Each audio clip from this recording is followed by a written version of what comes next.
Se você acha que videogame é coisa de criança, é melhor rever seus conceitos.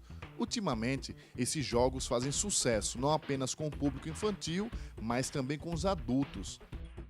Relembrar a infância, preservar mais de 40 anos de história dos videogames ou simplesmente por hobby. Esses são alguns dos motivos que incentivam pessoas de várias gerações a se tornarem colecionadores de games. A paixão por game começou quando Tom, aos 10 anos de idade, ganhou seu primeiro videogame, um Atari da década de 1980. De lá para cá, essa paixão só aumentou. Hoje já são mais de 50 peças raras que a gente encontra em uma sala como esta.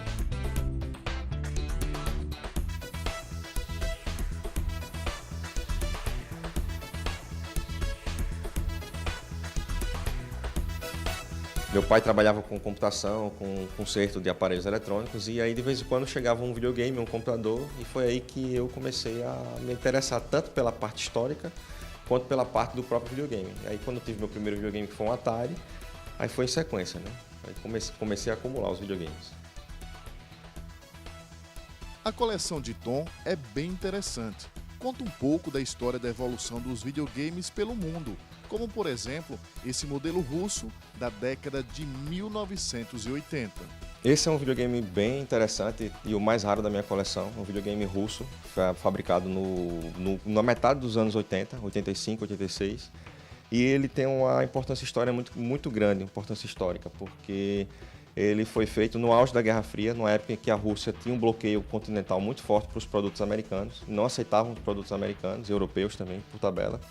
E aí eles começaram a fabricar esses modelos internamente no mercado para suprir a necessidade do mercado interno russo.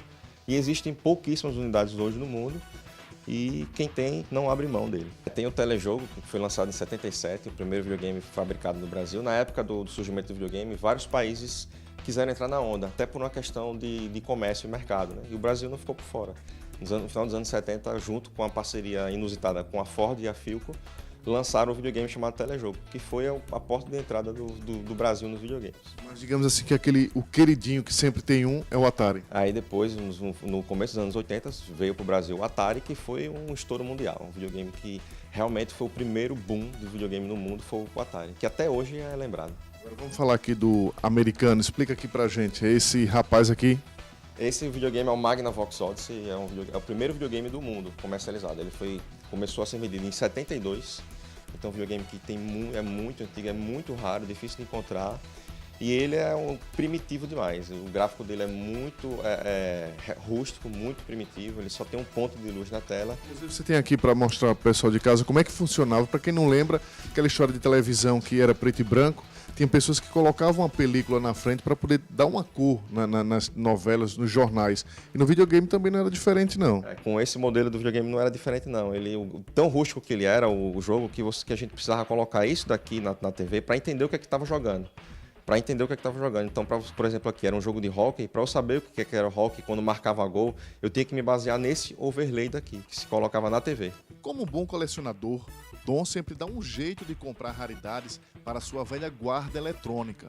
Eu busco muito em comunidades e sites na internet, né? Comunidades de colecionadores e sites de leilões internacionais. Então, assim, a maioria da minha coleção hoje é composta por videogames que eu não tive. São videogames europeus, videogames americanos que eram vendidos só na época, nos anos 80 e 90. Para Tom, quanto mais antigo o videogame for, melhor. Cada vez assim, o tempo está passando, são videogames que estão ficando cada vez mais raros, né, mais difíceis de se encontrar. Então, quanto mais antigo, mais valioso. É como uma peça histórica mesmo, uma relíquia. Se alguém chegar aqui para comprar algum desses aí, tem um valor? Tem não, nenhum. Assim, o valor para mim é um valor histórico. E eu penso assim, que enquanto eles estiverem guardados na mão de colecionadores, tanto eu quanto os outros, é um pouquinho do passado que a gente está preservando e dando a oportunidade das crianças ou das pessoas que já viveram essa época poder reviver esses videogames.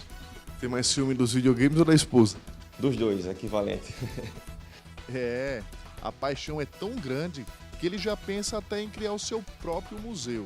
Aos poucos eu estou fazendo uma estrutura no meu local de trabalho que permite que as pessoas venham e conheçam alguns modelos, né, que eu vou deixar sempre algum ligado para que o pessoal possa vir e conhecer até mesmo jogar.